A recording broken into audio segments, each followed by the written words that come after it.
Nobody ever asks why the humans left one of their own behind. They ask about the cold. They ask about the radiation count.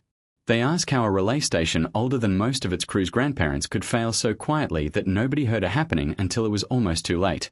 But the question that should keep a person awake at night is the simple one, the one nobody thinks to ask first. Why did 4 humans climb into an escape pod, and only 3 of them came home? Officer Caro had been turning that question over for 6 hours before she ever laid eyes on the human who stayed. The Thren survey ship Corvent moved through the dark above the ice moon Ondril the way it moved through every rescue sweep, with the calm, practiced patience of a crew that had done this 1,000 times and expected to do it 1,000 more. Caro had run search and rescue for 11 years. She knew the shape of a distress call the way other people knew the shape of their own hands. She could read the panic in a garbled transmission, the exhaustion in a slurred voice, the particular silence of a channel that had simply given up. This one had the wrong shape entirely, and it had bothered her since the moment it crossed her console. The signal from relay station Theta 9 had gone out clean, then stuttered, then dropped into silence in a pattern that told her exactly one thing. Someone down there had shut off their own beacon on purpose, in the middle of an emergency, when every instinct a rational creature possessed should have been screaming to keep broadcasting until help arrived. "Thermal returns," said her second, a younger Thren named Ressa, from the scanner console at the rear of the bridge. "One life sign. Human. Station core, near the reactor housing." "1," Caro repeated, turning the number over like a stone with a crack in it. The evacuation manifest logged 4 crew assigned to that station. 3 already reached orbit, Ressa said, scrolling through the incoming data.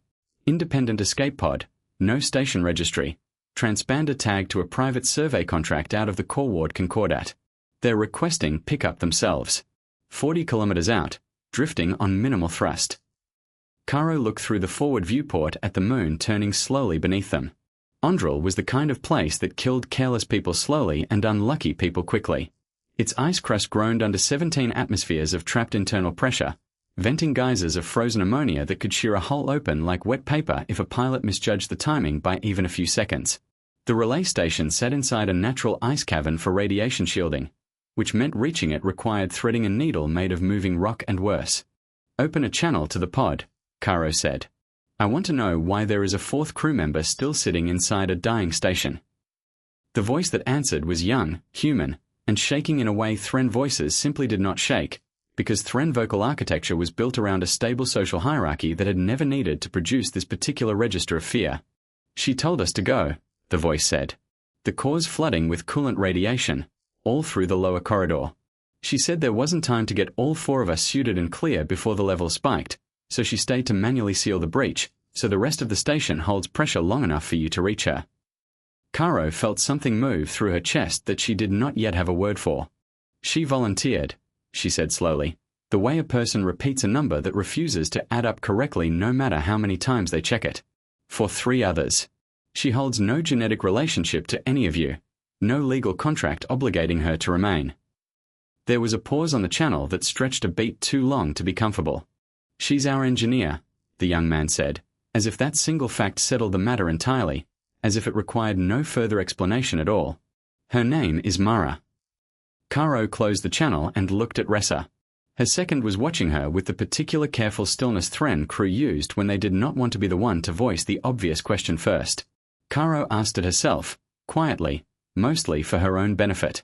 Why would a rational creature do that? Ressa didn't answer, because neither of them had an answer yet. That, Caro was beginning to suspect, was going to be the entire shape of this rescue.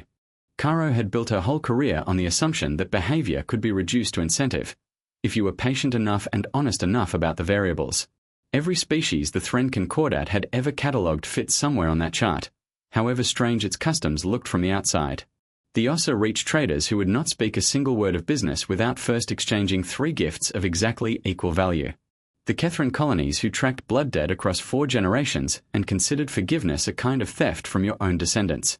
Even the wild, half-feral packs out past the Rimward border, who killed for territory the way weather happened, without malice, simply because the incentive to survive required it. All of it fit. All of it could be modeled, given enough data and enough patience, and Caro had always found a quiet, private satisfaction in that fact, the sense that the galaxy, however strange it got at the edges, was ultimately a machine you could learn to read. The transmission from Theta 9 did not fit anywhere on that chart, and it had been sitting wrong in her chest since the first line of the report crossed her console 6 hours earlier. "Bring us in past the out-of-vent field," Caro said. "Slow approach. I don't want to lose anyone to a bad reading on the way down, not after whatever's already happened to the fourth one down there." Ressa guided the ship in along the long arc Caro had specified, the Corvin's hull creaking softly with the temperature shift as they crossed from the thin warmth of open space into the freezing shadow of Ondrel's leading hemisphere. Below them, the moon's ice crust stretched unbroken to every horizon, pale blue-white and faintly luminous where old fracture lines caught the distant starlight, beautiful in the particular cold way that dangerous places so often were. Caro had seen a dozen worlds like it over the years, and every one of them had taught her the same lesson twice over, that a place did not need to hate you in order to kill you. It only needed to be indifferent, and patient, and larger than anything you could bring to argue with it. "Relay signals stabilized," Ressa reported. "Whoever's down there switched the beacon back on the moment our approach vector registered on their instruments. Wanted to be found. Just didn't want to be found before her crew was clear first." Caro said nothing to that, because there was, for the moment, nothing useful to say. The Corvent descended toward Theta 9 through a curtain of drifting ice fog, it hull groaning softly under pressure differentials the engineers had built it to survive but never to enjoy. Caro took the forward shuttle down herself, because this was precisely the kind of anomaly she did not trust to a junior officer's summary report. She wanted to see the malfunction with her own eyes, close enough to be certain of what she was looking at. She did not expect the malfunction to look like a person, calm and small inside a suit 2 sizes too large, standing in a flooding corridor with both hands wrapped around a manual valve wheel, breath fogging visibly through a cracked helmet visor, counting down the seconds until someone finally came to relieve her. The station's core corridor was lit by the sick amber pulse of emergency lighting, and it smelled, even filtered through her suit's recyclers, of scorched insulation and old coolant gone bitter.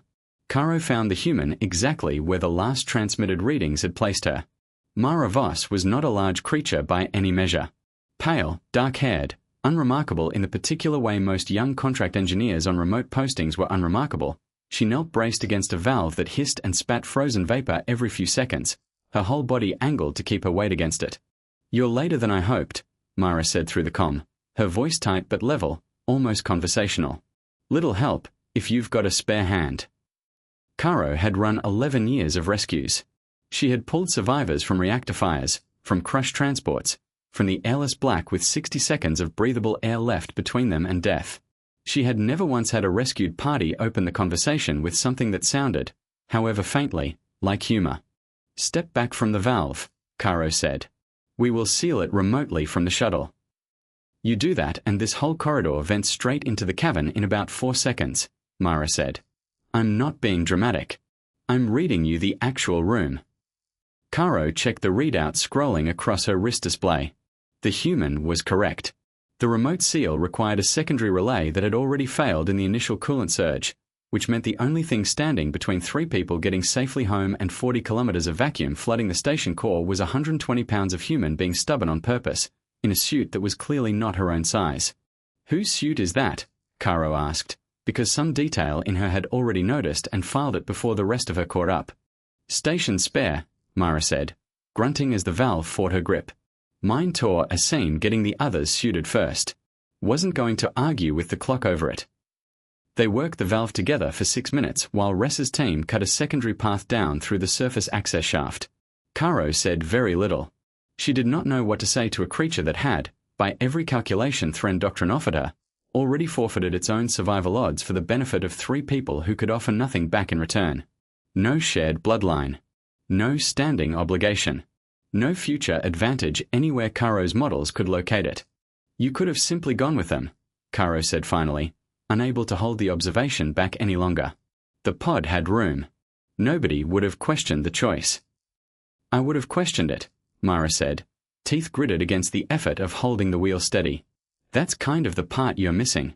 It's not about whether anyone else would notice. It's whether I could live with having done it.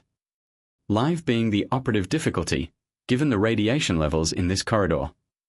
"Fair point," Mara admitted, and there was, even through the strain, a thread of dark humor in it that Caro found she did not entirely dislike. "Ask me again once we are both out of this hallway."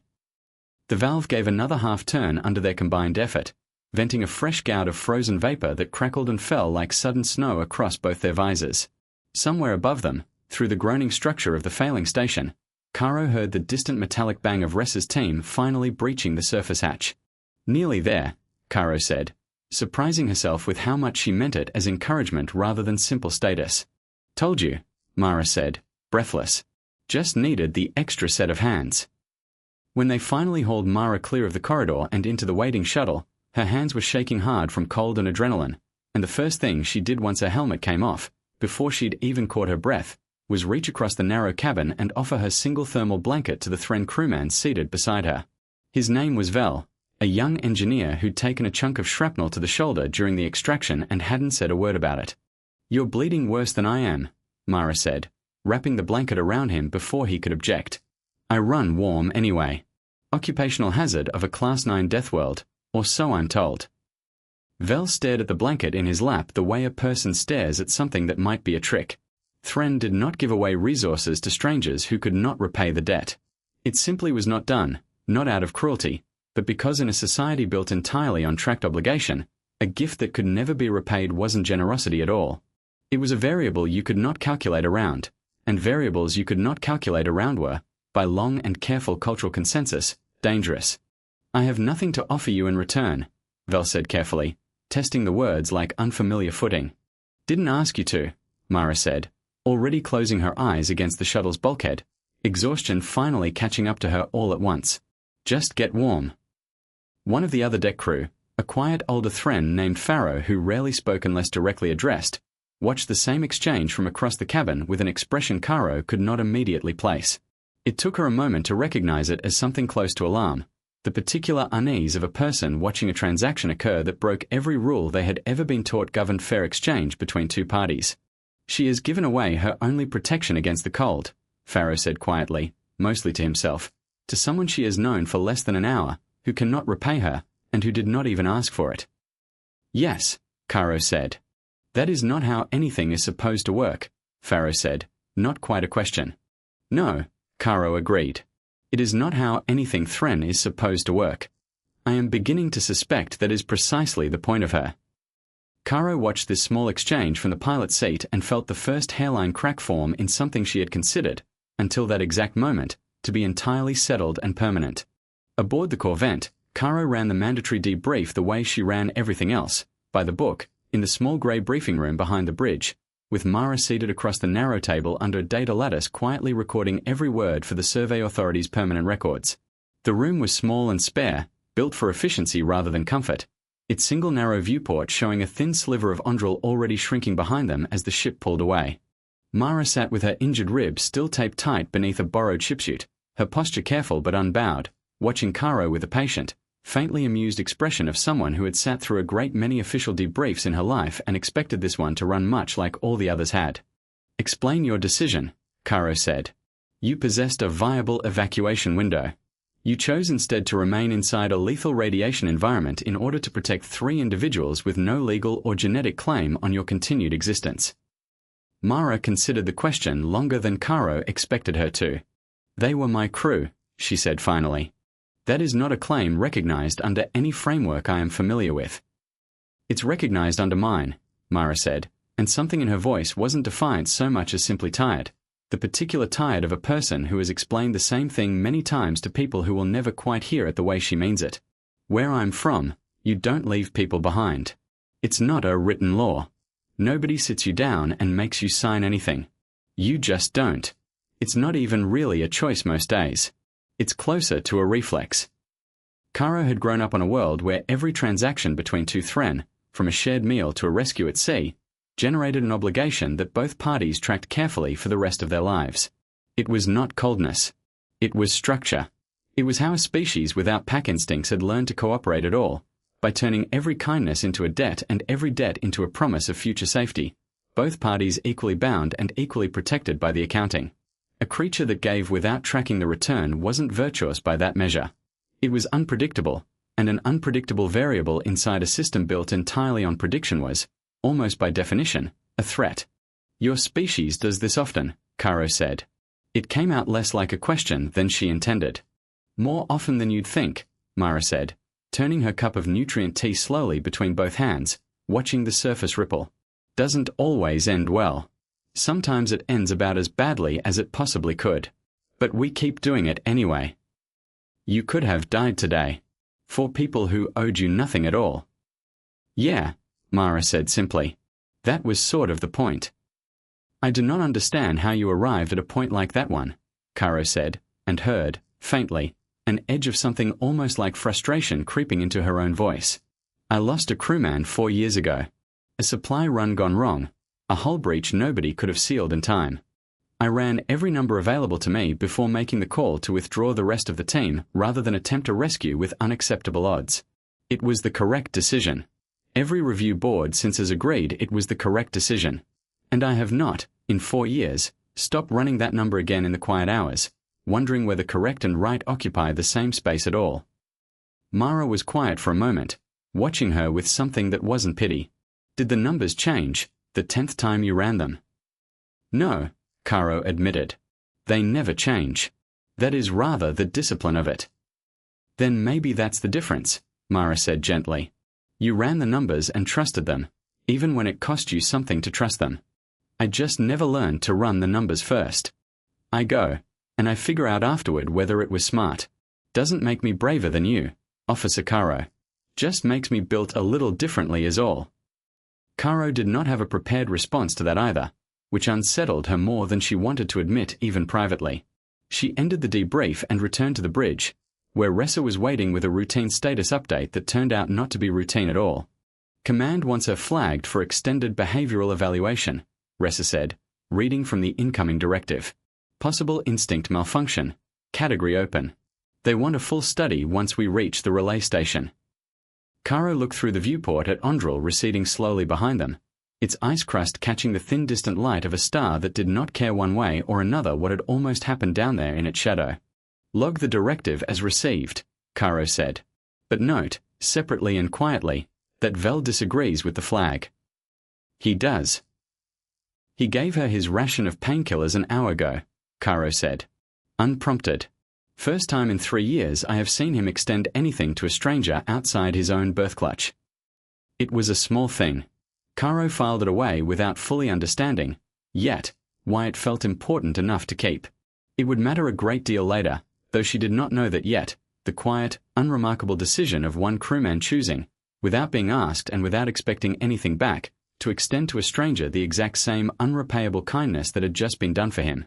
3 days out from Ondril, running a slow correction burn toward the nearest Thren relay station for resupply and formal handover, the Corvin's crew settled into an uneasy new routine around their unplanned passenger. Caro found herself watching Mara more than her duties strictly required, and told herself, unconvincingly, that this was simply diligence. She watched her share meals in the mess without keeping any visible count of who owed whom afterward. She watched her stay up 2 hours past her own rest cycle helping Vel's junior technician recalibrate a sensor array that was, by any measure, none of her professional responsibility. She watched her laugh once, unguarded and easy, at something one of the deck crew said about the ship's terrible food, a sound that carried nothing calculating in it whatsoever. It bothered Caro more than she expected it to. Not because it was unpleasant to witness, because it made no internal sense, and things that made no sense, this far from any help, were generally the things that got people killed. You keep records, Mara observed one evening, finding Caro alone in the small galley, working through the day's logs by the dim overhead light. Everything. Every conversation. Every favor. Every meal, down to the portion. It is how we maintain equilibrium, Caro said, not looking up. A debt properly tracked cannot quietly become a grievance later.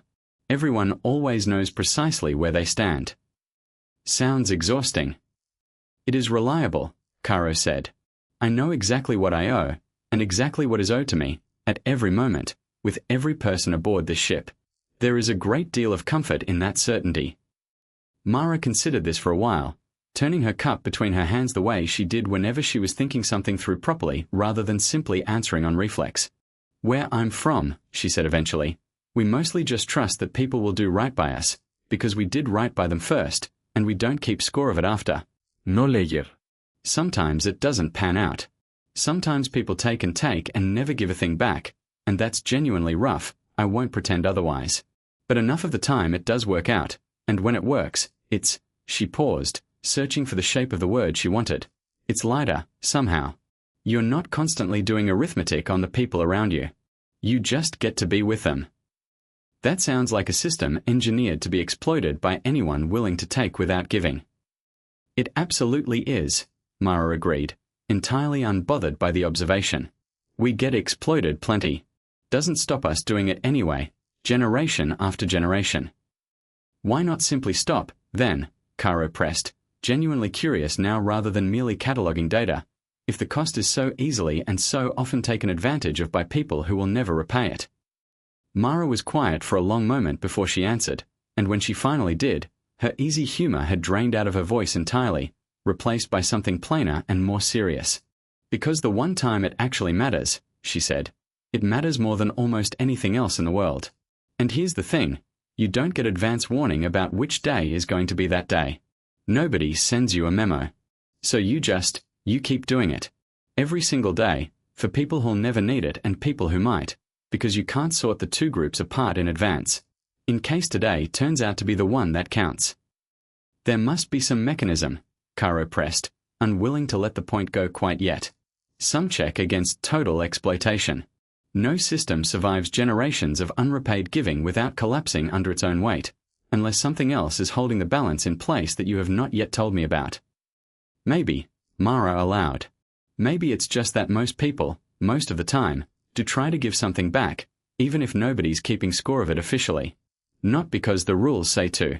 Because it feels wrong not to, once somebody's done right by you. Call it a soft mechanism, if you need a word for it. It doesn't hold as tight as your ledgers do, but it's held long enough to get us this far out into the dark, so I figure it's doing something right. A soft mechanism, Caro repeated, turning the phrase over like an unfamiliar tool. That is not a comforting foundation for an entire civilization to rest upon. No, Mara agreed, with the ghost of a tired smile. It really isn't. Keeps us up at night too, some of us. Doesn't stop us building on it anyway. Caro did not sleep well that night. She lay in her small quarters running the numbers of what Mara had described, trying to force it into any framework that made it survivable across generations, and failing every single time she attempted it.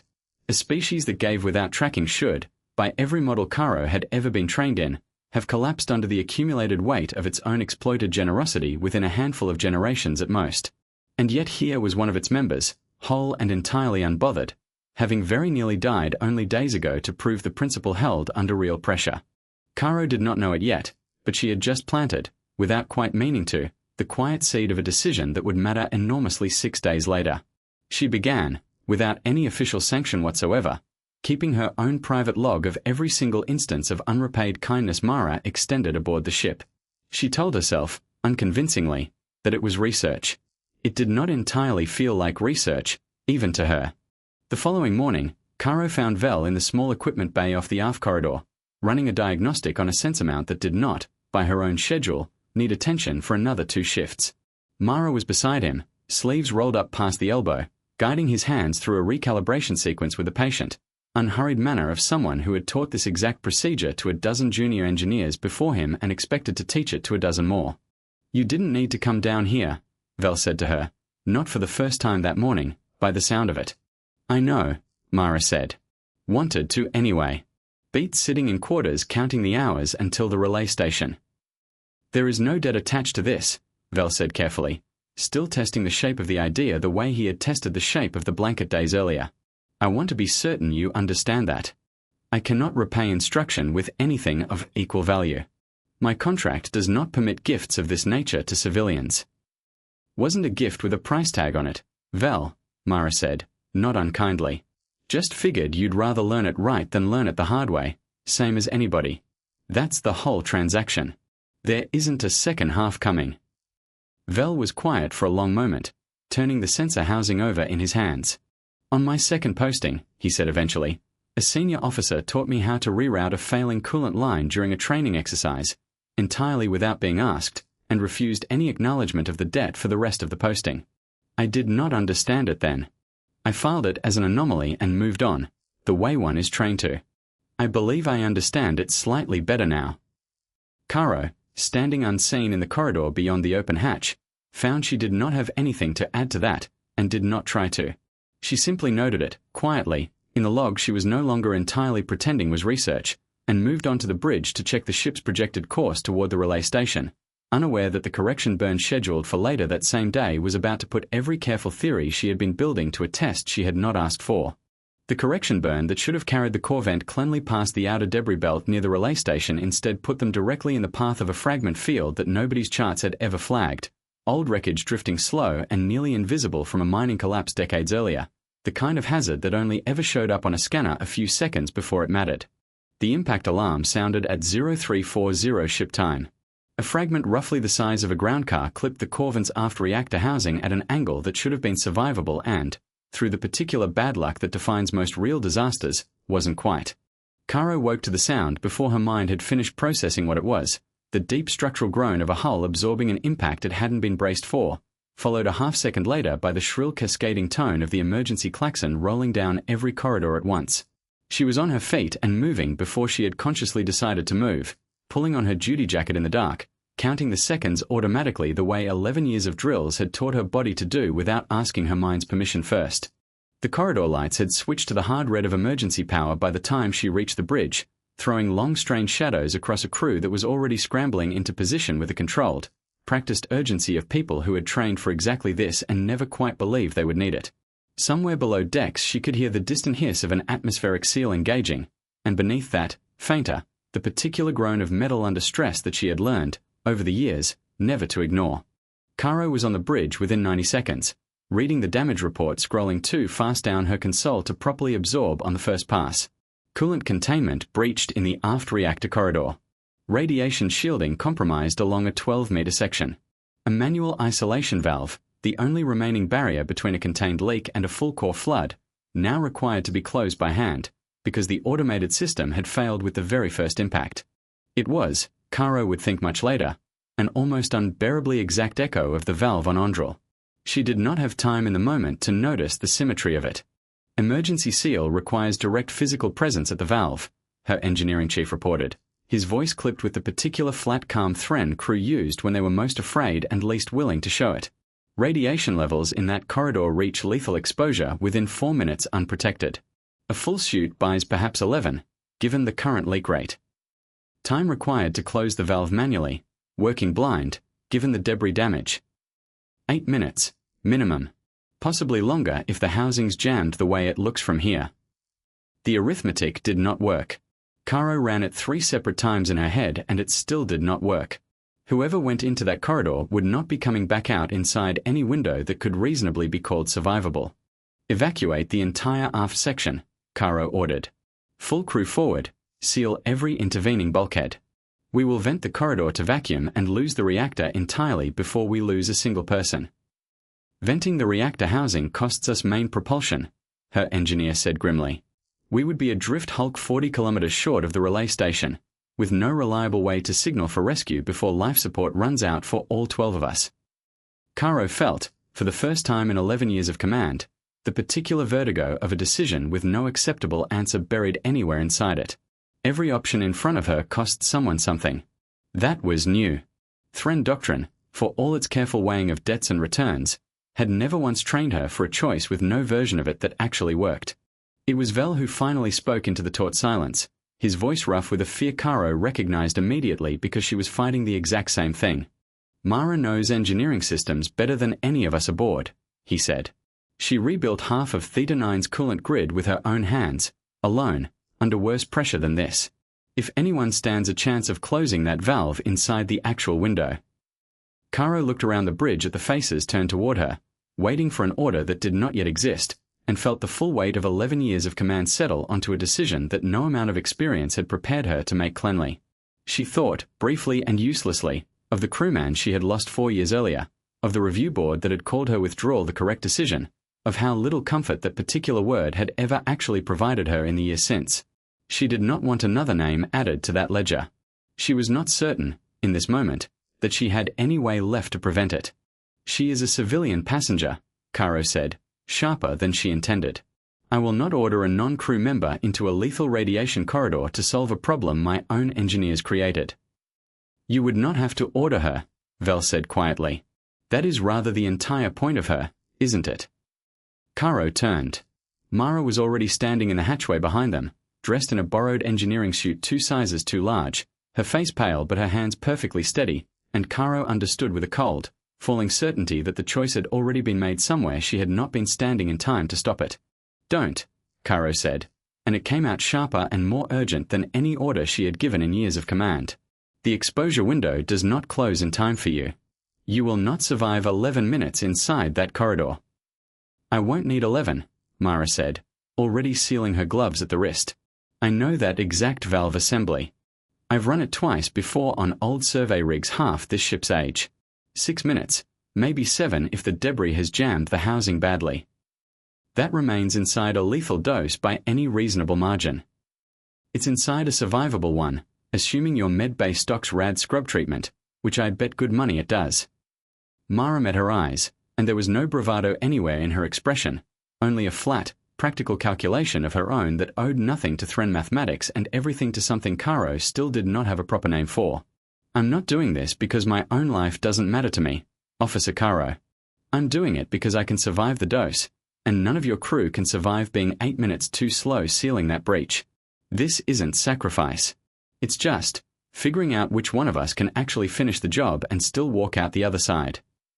It was, Caro realized with a small jolt, the very first time Mara had framed her own recklessness in terms that sounded almost like Thren logic, almost like a cost-benefit calculation any officer aboard might recognize and approve.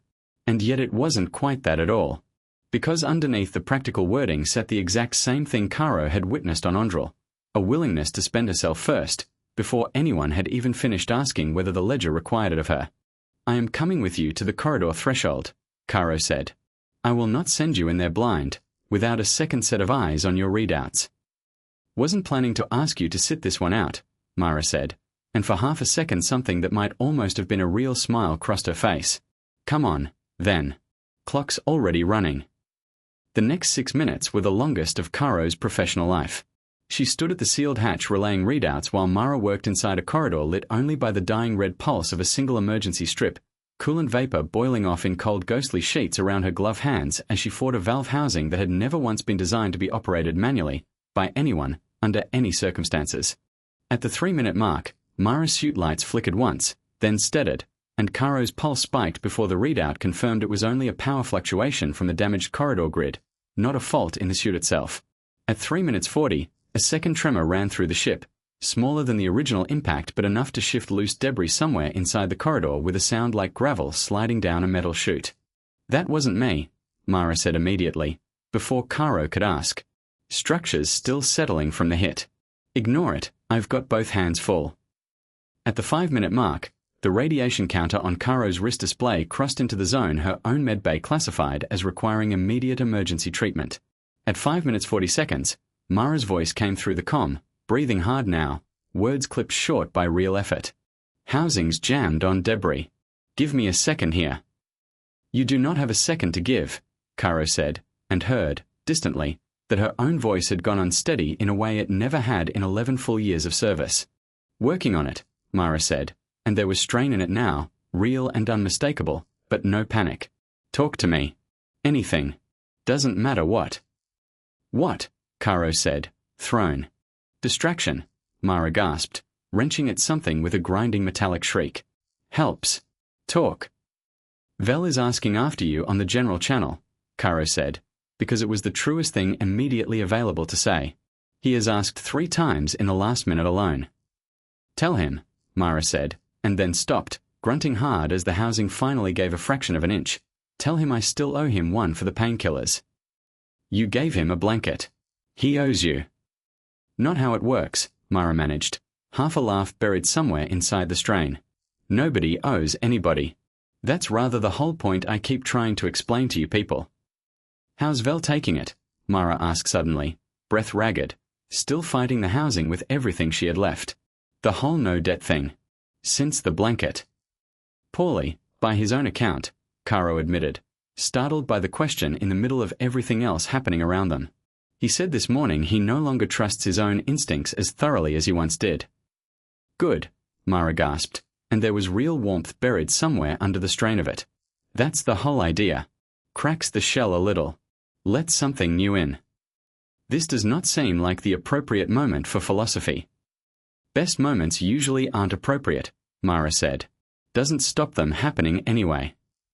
At 6 minutes 10 seconds, the valve slammed fully shut with a groan of tortured metal, and the radiation alarm on the corridor sensor began dropping, second by second, back down towards survivable levels. Mara stumbled out through the hatch into Caro's waiting arms at 6 minutes 50, her suit readout still screaming warnings across every channel, and the last thing she said before the medical team took her under was not about the ship, or the crew, or the reactor she had just saved from total failure. Told you, she murmured, half conscious already. 6 minutes. The med bay was quiet in the particular way rooms go quiet when everyone inside them is afraid to speak too loudly, as though volume itself might somehow tip some fragile, invisible balance still hanging in the air. Mara lay under a rad scrub unit that hummed and clicked steadily through its slow work of pulling poison particulates from her blood, her skin grey under the medbay's clinical light, her breathing shallow but even. Caro had not left the room in 4 hours. She told herself it was simple command responsibility, that a captain owed her crew a vigil when they were injured in the line of duty, even an unofficial crew member, even one whose original contract had never once mentioned reactor emergencies anywhere in its terms. But she knew, sitting there in the hard chair beside the bio bed, that duty alone was not what kept her in that seat. Vel came in near the end of the 4th hour, still favouring the shoulder he had injured back on Ondrel, and stood at the foot of the bed for a long moment without speaking at all. The medical officer says a full recovery is expected, he said finally. No lasting damage, given how the treatment's tracking. She built her own margin into that 6 minutes, apparently. She never actually intended to die in there. No, Caro agreed slowly. She intended to survive something none of the rest of us could have. That isn't sacrifice, then, is it? Vel said. Not the way Command's initial evaluation has been logging it. It's something else entirely. Caro thought of the 6 minutes she had just spent standing at that hatch, certain she was about to watch a stranger die for a ship that owed her nothing at all, and of the strange cold clarity that had settled over her in that moment, a clarity that belonged to no doctrine, no equilibrium, no framework she had spent 11 careful years building her whole professional identity around. Just a simple, unbearable wish that the numbers would somehow work out in Mara's favour, offered freely by someone with no ledger entry anywhere to justify the wishing. I do not believe there is a word for it in our language, Caro said quietly. I am no longer certain there needs to be one. She looked down at her own private log, the one she had begun keeping without official sanction 6 days earlier, every instance of Mara's unrepaid generosity aboard the ship dutifully recorded, like data from an experiment Caro had not admitted, even privately to herself, that she was actually running. She had meant it, at the very start, as evidence for a report that would classify the behaviour as an anomaly requiring containment and further study. Reading it back now, in the hush of the med bay, it did not read like an anomaly report at all anymore. It read like the record of the only crew member aboard who had never once, in 6 days, asked what she was owed. Ressa arrived partway through the 5th hour with a datapad she did not immediately explain, hovering near the doorway in a way that suggested she had been standing outside for some time before finding the nerve to come in. I recalculated the odds, Ressa said finally, quietly, as though confessing something. Properly, this time. Not the version I ran in the moment, when there wasn't time to be thorough. If she had misjudged the housing by even a few seconds, if the debris jam had held another minute longer, she would not have made it out of that corridor. She knew that going in. The margin she quoted you wasn't a safe margin, officer. It was the best margin available, which isn't the same thing at all. I am aware, Caro said. I don't understand why that doesn't seem to trouble her, Ressa said, looking at the still figure under the rad scrub unit. It troubles me, and I only watched. It troubles me as well, Caro admitted. I do not believe troubled and unwilling are the same thing for her species. I am beginning to think they were never meant to be. Ressa lingered a moment longer, turning the data pad over in her hands without really looking at it. When I was young, she said eventually, my instructors taught that a life without a properly balanced ledger was a life adrift, unmoored from anything that could hold it steady. I believed that, entirely, until about 6 hours ago. Now I find I am not certain what to believe, and I do not know whether that uncertainty is a failure of my training or the beginning of something else. Perhaps simply sit with it a while before deciding which, Caro said. I have found, over the last several days, that the not knowing is more honest than any answer I could force onto it too quickly. Ressa nodded slowly and left her to the quiet hum of the medbay, and Caro sat a while longer beside the bed, watching the small rise and fall of Mara's breathing, and found that the not knowing, for once, did not feel like a failure of her own discipline at all. It felt, oddly, like the first honest reading she had taken in years. Mara's eyes opened sometime near the 5th hour, hazy with medication but perfectly lucid. "Did it hold?" she rasped. "The seal?" "It held," Caro said. "The ship is whole. Every one of the 12 crew aboard is alive because of what you did tonight." "Good," Mara said, and closed her eyes again, apparently satisfied, as though that had genuinely been the only question in the universe worth asking her right then. The Corvent limped into the relay station 3 days later on backup thrusters, battered along one whole flank but whole, every one of its 12 crew alive to watch the docking clamps engage. The relay station itself was a squat, sprawling structure of docking rings and cargo bays, the kind of place that existed to process paperwork and refuel ships rather than to impress anyone, and it had never in Caro's experience felt more welcome to see. The 3 survivors from Theta 9 were waiting on the station concourse when the Corvent's crew disembarked for the mandatory debrief, having arrived days earlier aboard their own recovered pod.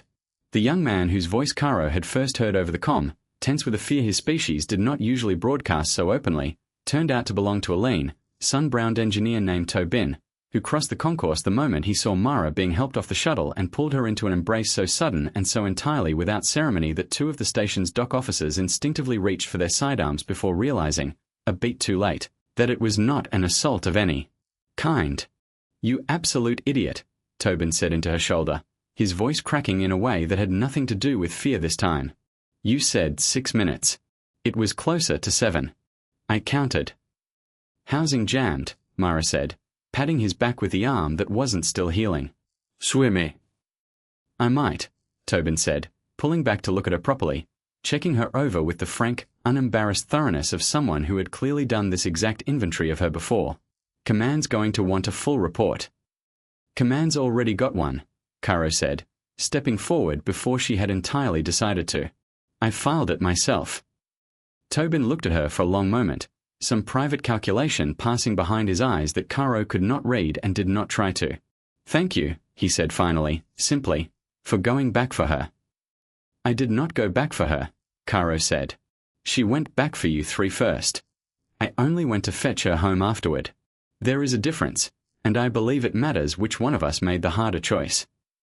Tobin did not have an answer for that, and Caro found she did not need one. The 3rd survivor, an older woman named Priya who had said almost nothing to anyone since reaching the station, approached Caro separately a short while later, once the crowd on the concourse had begun to thin. "I want you to understand something about her that the reports probably won't capture," Priya said, glancing once toward where Mara and Tobin stood still talking near the docking ring. "She's done this before. Not exactly this, but the shape of it. Every posting, every crew, sooner or later there's a version of that valve, and she's always the one standing in front of it before anyone else has finished deciding whether to volunteer. It isn't recklessness. She's better at the actual work than any of us, which is precisely why it's always her hands on it in the end. But I don't think she does it because she's the most qualified. I think she does it because she's already decided, a long time before any of us ever met her, that this is simply what she's for." "That sounds like a heavy thing to decide about oneself," Caro said. "It is," Priya agreed. "I've watched it cost her plenty over the years. I've also never once watched her regret it afterward, whatever it cost. Make of that what you will, officer. I stopped trying to make sense of it myself a long time ago. Mostly, I just try to be worth it." She walked away before Caro could formulate a response, leaving her to watch, from a small distance, the easy, unguarded laughter of 3 people who had very nearly lost each other only days earlier, standing together now as if the whole ordeal had cost them nothing at all, when Caro knew, with absolute certainty, exactly how much it had actually cost. Caro filed her incident report the night before formal transfer, sitting alone in her quarters with the data lattice open in front of her, and found herself hesitating over the final section far longer than any report she had written in 11 years of service. Standard doctrine required her to flag Mara's conduct, both on Ondrel and again aboard the Corvent, as a behavioral anomaly requiring further study, an instinct malfunction, exactly as Command's original evaluation order had already suggested before any of this had even happened. It was, strictly speaking, the correct classification under every framework Caro had ever been trained to apply. A creature that repeatedly risked its own survival for genetic strangers, without any tracked expectation of return, was by definition unpredictable, and unpredictable was the nearest word Thren possessed for dangerous. Caro typed the classification into the field. Then, after a long moment, she deleted it, and sat looking at the blank space where it had briefly been. She pulled up the older reports instead, the ones filed by the first survey vessels to make formal contact with human territory decades earlier, back when the species had still been an obscure footnote in the Concordat's outer registry rather than a growing presence along half a dozen trade corridors. Every one of those early reports used some variation of the same language. Erratic. Prone to unmodeled risk assumption. Recommend limited engagement pending further behavioral data. Nobody, in all the intervening decades, had apparently gone back to revise those early classifications, because nobody had ever needed a reason strong enough to justify the effort of doing so. It was simply easier to file humans under caution and move on to species whose incentives behaved the way incentives were supposed to behave.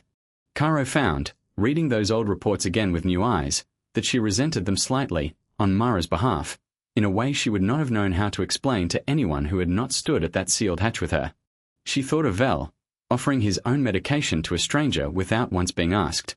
She thought of her own hands shaking at a sealed hatch, hoping for an outcome no calculation on either side could have guaranteed her.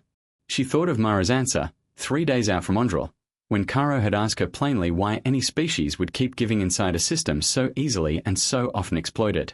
You don't get advance warning which day is going to be that day. So you just keep doing it, in case today's the one that counts. It was not a malfunction. Caro understood that now with a clarity that unsettled her far more than the original mystery ever had. It was a species that had built its entire survival strategy around an instinct Thren civilization had simply never needed to evolve, because Thren society had never once needed to trust a total stranger to save them for nothing at all in return. Humans, it seemed, had built that trust directly into their bones, precisely because they could never fully calculate in advance who would need it, or exactly when. It did not make them safe, not by any measure Caro could construct. It made them capable of enormous, freely offered cost, borne willingly, for people who had not earned it and might well never repay it. That, she now understood with real unease, was exactly why the thought of an entire species built this way should trouble any government whose stability rested on prediction and leverage. You could bargain with a creature that tracked its own debts carefully.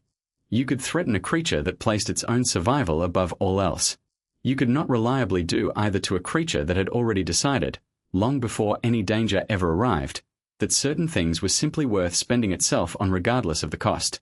In the final field of her report, where doctrine required a formal recommendation, Caro wrote a single line and did not revise it before sending. Recommend immediate reclassification. This is not an anomaly to be contained. It is a variable to be understood, urgently, before some other government understands it first.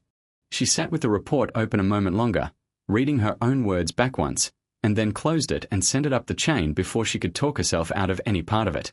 Command's response arrived faster than Caro expected, and colder. She had hoped, without quite admitting it to herself, for a quiet acknowledgement buried somewhere in a routine queue, the sort of minor reclassification that might drift through the bureaucracy unremarked for months before anyone senior enough to overturn it ever noticed. Instead, within the hour, her console chimed with a priority flag she had only seen twice before in 11 years of service, both times attached to incidents considerably larger than a single rescued engineer.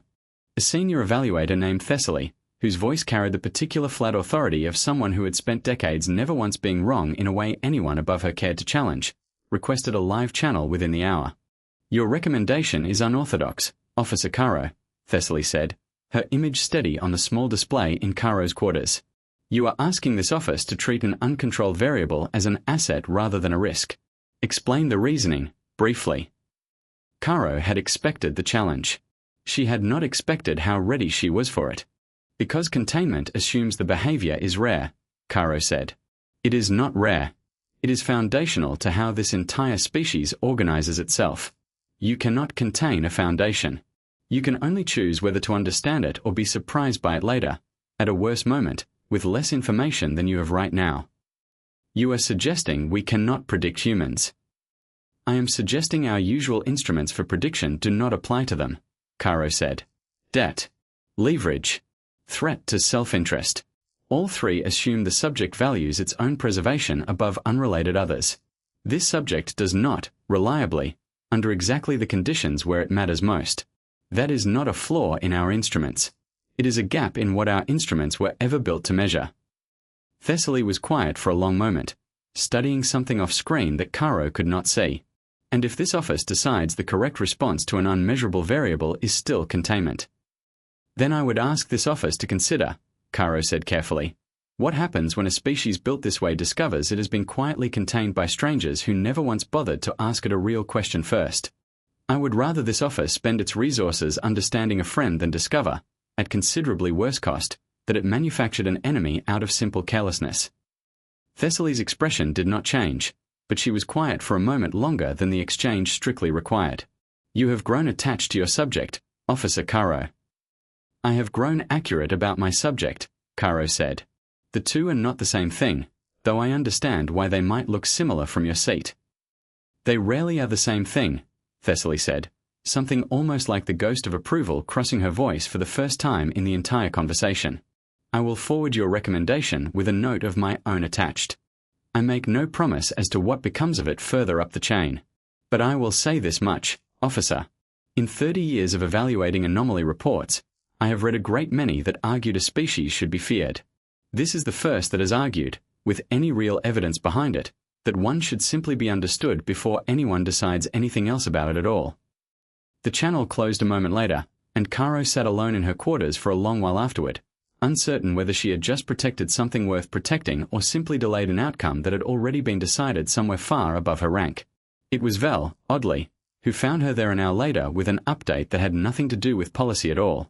She's asking for you, he said. Says she wants to see the moon one more time before the transfer paperwork's finished. From the observation deck, not a viewport. Caro found Mara there already, wrapped in a borrowed blanket that was not the one she had given away, sitting cross-legged on the observation deck's cold floor with her forehead nearly against the reinforced glass, watching Andrel's pale curve hang against the dark below the station. Command wants to study you, Caro said, sitting down beside her without quite deciding to. I tried to change what they'll be studying for. I do not know yet whether it will hold. Figured as much, Mara said, unbothered, not taking her eyes off the moon. You people do love a study.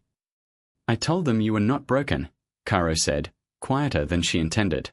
I am not certain that will matter to whoever ends up reading the file. It matters to me, Mara said, and turned to look at her properly for the first time since she'd sat down. That you said it at all. Mara left the Corvette on a supply transport bound back toward the outer survey contracts 4 days later, her borrowed engineering chute returned and cleaned, her own gear repacked into the single battered duffel she had carried aboard weeks earlier. Caro walked her to the airlock herself, which was not strictly required of a captain, and which she did anyway without hesitating. There will be an evaluation eventually, Caro said. I could not stop that outright. I could only slow it down, and change what it is command will actually be evaluating for when it finally happens. Figured you'd only get so far, Mara said, hefting the duffel over one shoulder, wincing slightly where the strap crossed a rib still healing from the impact 3 days back. That's more than most would have bothered trying, for what it's worth. It matters to me that it matters to you, Caro said, and heard, faintly, how strange the sentence sounded coming out of her own mouth, and did not take it back. Mara smiled at that, small and tired and entirely real. You kept a private log on me, she said. Vel mentioned it. Said you never told anyone officially. I did, Caro admitted. Every instance you helped someone aboard this ship without being asked, and without tracking any return afterward. I told myself it was research. It was not entirely research. What was it, then? I am not certain yet, Caro said honestly. I believe I wanted to prove to myself that it would run out eventually. That there would come a point where you would finally ask what you were owed, the way anyone reasonable would. Did it run out? No, Caro said. It did not once, in the entire time you were aboard. Mara considered that for a moment, then reached out and set one hand briefly on Caro's forearm, an unfamiliar gesture that Caro did not immediately know how to categorize, and did not try very hard to. For what it's worth, Mara said, it's not going to run out on you either, next time something goes wrong out here. That's kind of the whole deal. You don't get to opt out of receiving it just because you never learn to give it the same way. Tobin's already told me he's putting in for the same survey rotation as you next cycle, Caro said, mostly to fill the silence, and partly because she found she wanted to know how Mara would answer. He says he isn't letting you out of his sight again for at least a year. He says that every time, Mara said, laughing despite herself, the sound easy and unguarded in a way that still, after everything, caught Caro slightly off guard to hear. Lasts about 2 weeks before he's back to complaining I hover too much over his welding work. And you'll go with him anyway. Onto whatever contract comes next. Wherever it takes you. Course I will, Mara said, as though the question answered itself, which, Caro was beginning to understand, it genuinely did. That's rather the whole shape of it, Officer Caro.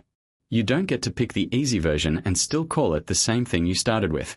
Either you're the kind of crew that goes back for people, or you're not, and there's no in-between version where it only counts on the days it's convenient. Caro considered that for a long moment, turning it over the way she turned over every piece of data that mattered, and found, for once, that she did not want to reduce it any further than it already was. She stepped through the airlock a moment later without waiting for a response, because there was, Caro understood by then, nothing further that truly needed saying. Some things did not require a ledger closed. Some debts were meant to remain open, quietly, the way a door stays unlocked for someone who might need it again someday, whether or not they ever come back through it. The Corvette pulled away from the relay station an hour later, resuming its long slow patrol through the dark between worlds. Caro stood on the bridge and watched the supply transport dwindle to a single point of light and finally vanish, and found that for the first time in 11 years, she was not entirely certain what she owed the universe or what it owed her in return. She found, to her own quiet surprise, that she did not particularly mind not knowing. By the time the Thren fully understood what humans actually were, it was not fear that had settled into their reports back to command, though fear had been the first word anyone reached for.